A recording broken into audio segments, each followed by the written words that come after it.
Anti-Afro Bengalis. Well, what do we have here, people? We have the return of the attack panels. And we have to make sure people are duly informed. These panels were inspired by Umar Johnson. Make no mistake about it.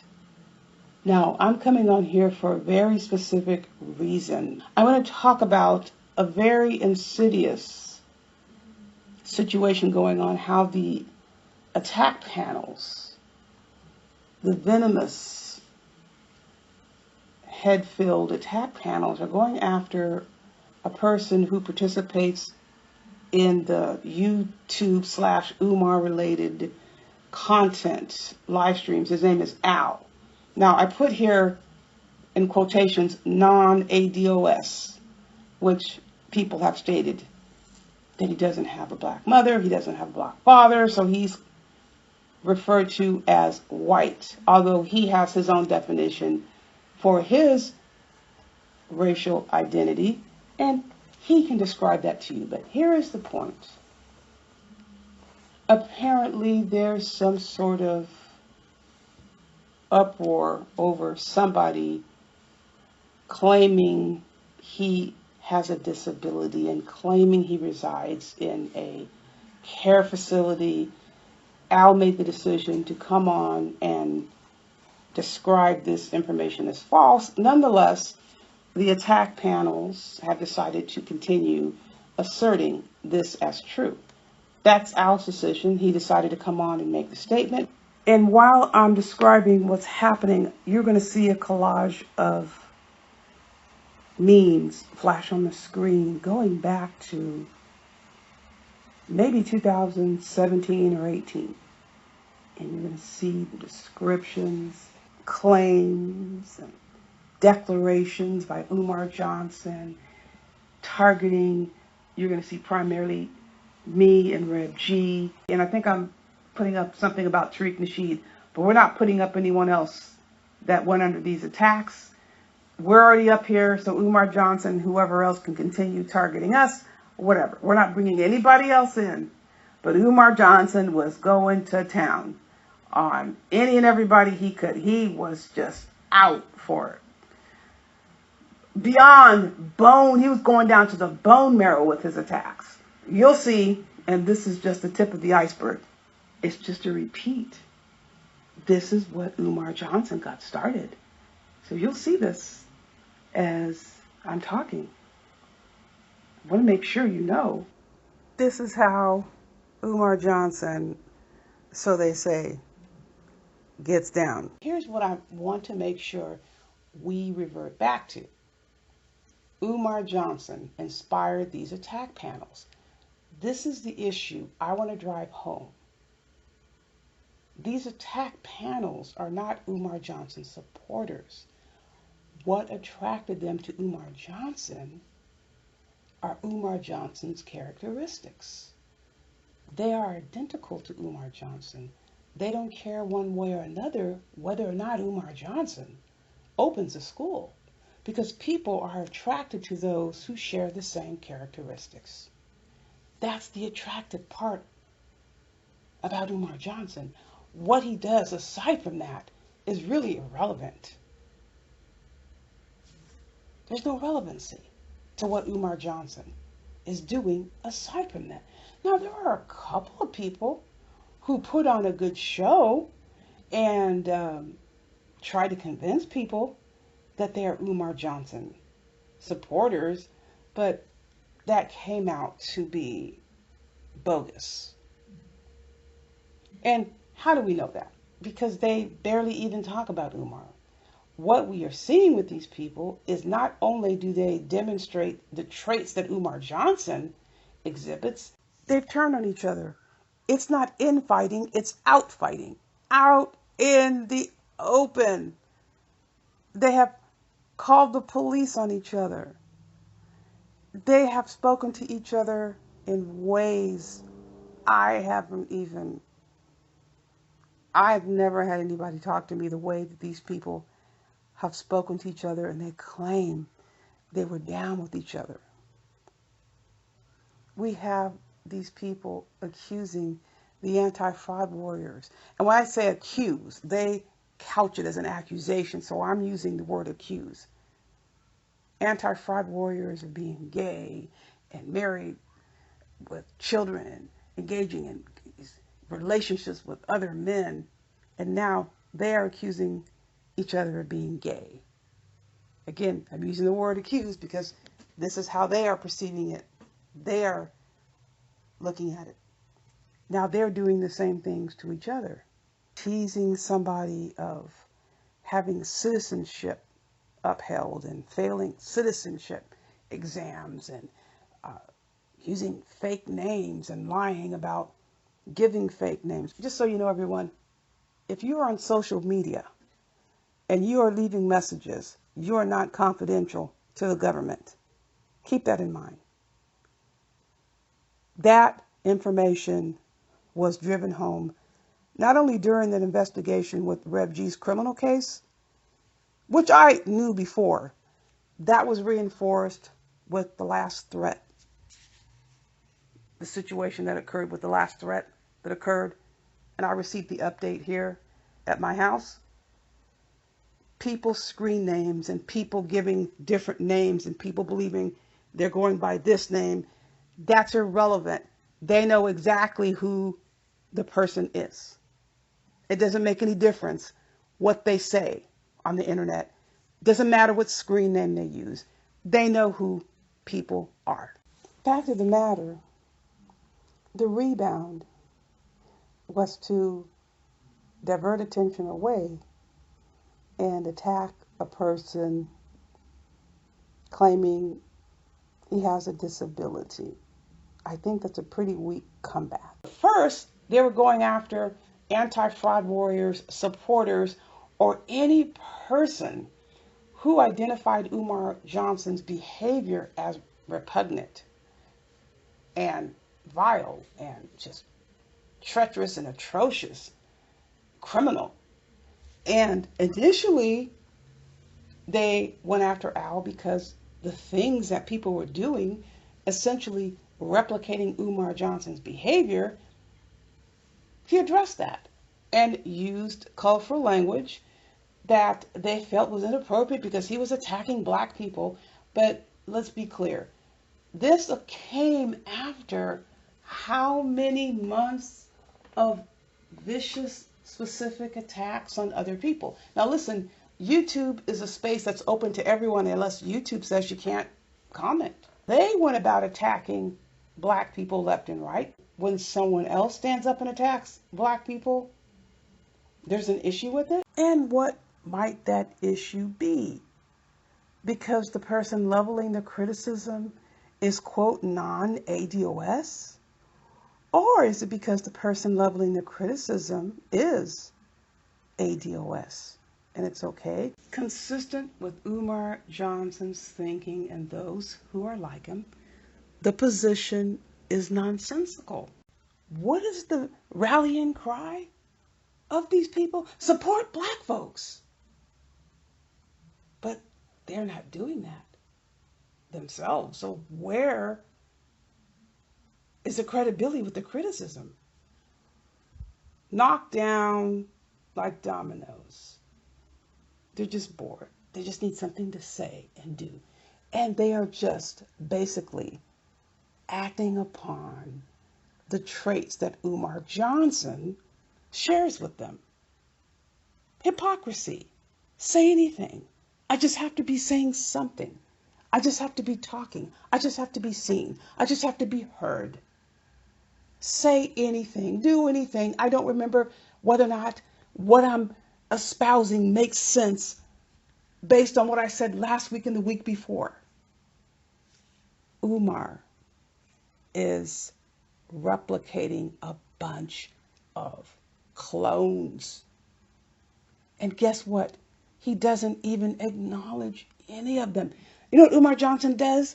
Which unfortunately, to our chagrin, he mentions us more than he mentions these people. Which angers them even more, which is why they spend their days and nights stalking us. And they keep replicating more people who spend their days and nights stalking us, angry because Umar's not giving them any recognition. They're stalking us over to non-Umar spaces. It isn't just me and Rev G, and I want so bad to, you don't even know, cuss somebody's ass out right now, but I'm going to refrain. This idiot stalking one of our AFWs on this channel. I should mention it because I know I should say your name and quit leaving her messages on this channel. You know who I'm talking about. I ought to give your name and I ought to give her name so she can light you up. But this is the kind of crap I'm talking about, people. They get so jealous because they don't get mentioned by Umar. And Umar's mentioning this person's name, but they're not getting mentioned. So they just go crazy and they throw temper tantrums. Umar knows they are not supporters. They know they're not Umar Johnson supporters. So what do? They go and pick on other people and want to get more attention. So now they go and do something outrageous and pick on the person that they call a white dude. But they wouldn't get the attention if they picked this other sister out. See, that's not going to be attention because she's a sister. They want to pick on Al because they want a lot of attention. It's pretty sickening, don't you think, people? I know it's disgusting and I know it's sickening. As far as I recall, Al was simply addressing specific behaviors. He was not attacking somebody based on any protected class issue. And if you look down here at the bottom, I made darn sure I listed those protected class issues. Umar Johnson is known for invoking protected class issues when he comes for people. And that's what the attack panels are known for. Invoking protected class issues. So we have a situation here where protected class issues are invoked in another attack. But here is the most important part. As far as I know, and I'm not conducting any background investigations, I'm just saying most of the people who are joining in these attacks, they technically speaking don't have anything to lose. What I find quite interesting is at least 2 people who have joined in these attacks have quite a lot to lose because they've taken public oaths to uphold protected class populations by exhibiting non-discriminatory disposition towards these classes of individuals and their protected issues. But they certainly aren't exhibiting that. So let's make this clear. If there's a push to consider Al non-ADOS, because this is what they say, wouldn't there then be a bigger risk that if Al decided to take action, there's a greater chance that he would succeed and his outcome would be successful? And I'm not speaking for him. I have no idea whether or not he intends to do anything. The fact that this information is public is a concern. What's a further concern as these individuals who are front and center, who have taken these public oaths to uphold and protect and advocate for the rights of those in the protected groups, already have either pending actions against them or they've already suffered disciplinary action by their professions. But here they are again, engaging in the same behavior. You have either an exacerbation of issues on top of something that's pending, or you have repeat behaviors. What does that represent to you? I'll tell you what I look at it as. This is far beyond a routine. This is far beyond a habit. It's far beyond a pattern. This is a necessity of functioning in their minds. This is how They function to get entertainment and a draw. This is in their minds automatic that you must come on to a public stage and ridicule people based on a protected class issue. There's nothing else you can come on a public forum and a public stage to say that's going to interest people. I will say this much. This predates YouTube, and I'm not even going to go there. As to speculating as to the origins, as to why somebody would even consider doing something like this, have at it as far as pondering the field of reasoning. I have nothing to say to anyone else out there who's sitting on these panels and laughing and cackling and ridiculing. I have zero to say. The issue would be those who have taken these pledges to protect those in these categories. And again, if a person chooses to get up and give information about their status and explain their situation or clarify their situation or debunk what they say is true or not, they have a right to do that. But there are many, many things that can go wrong with putting information out about people and claiming they live in a certain location and getting on a platform that's hosted by someone who is taking a public oath to protect those who are part of a protected class. And the fact that people like this are absolutely oblivious to the public trust that they have been given is appalling, beyond description. And that is why I put it straight over my head. I don't even try to figure out what the others are doing in the live stream. Now, it's kind of mind-boggling, don't get me wrong, when I get some of these statements, but I'm not going to absorb it. I'm not going to internalize it. I'm not going to try to figure it out. They are simply agreeing to go along with someone who has been given a position of public trust. And they're following along. And people wonder why our race and our culture doesn't get respect. Because we don't respect each other. You think this represents self-respect when you have someone leading live streams with a bunch of black folks acting a fool on each other? And yes, I'm talking about black folks in a live stream going along with mess, making each other look like fools. Even somebody convincing them that they're part of them. And let's go along with this together because I'm black too, or part black, or whatever they want to say. Or I'm a brother like you. Well, look at me. I'm melanated, my chocolatey skin. So yeah, let's do this together. And I've also taken a public oath 24/7. So I'm using this position to get you to go along with this. You couldn't pay me any amount of money to participate in something like this, which is to me hilarious. The rage that people feel when I basically tell them to get lost. I will never participate in anything like this. And let me address the rats off a sinking ship. You see here the video that I posted. Rats off a sinking ship is a metaphor. I stand by that metaphor. I stand by the statement that I made, regardless of what anybody may think. And just to be clear, that video addressed primarily a pattern of behavior. Also re-emphasized the fact that the same group is dogging out someone that I care very much for, and they're not being held to answer for it.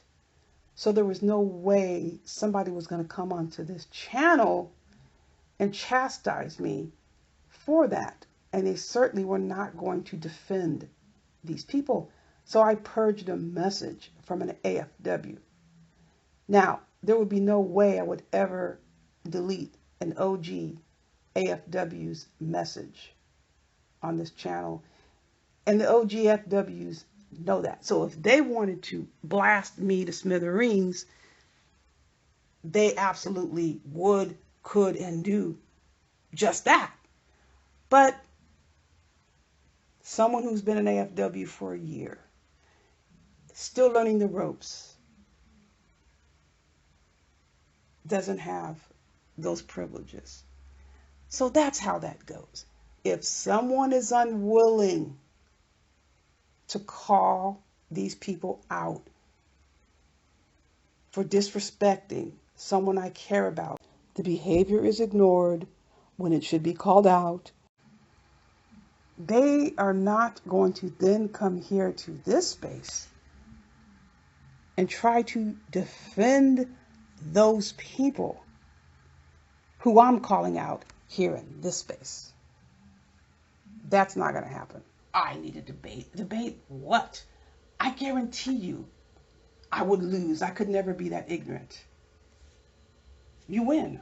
I can't get on that level.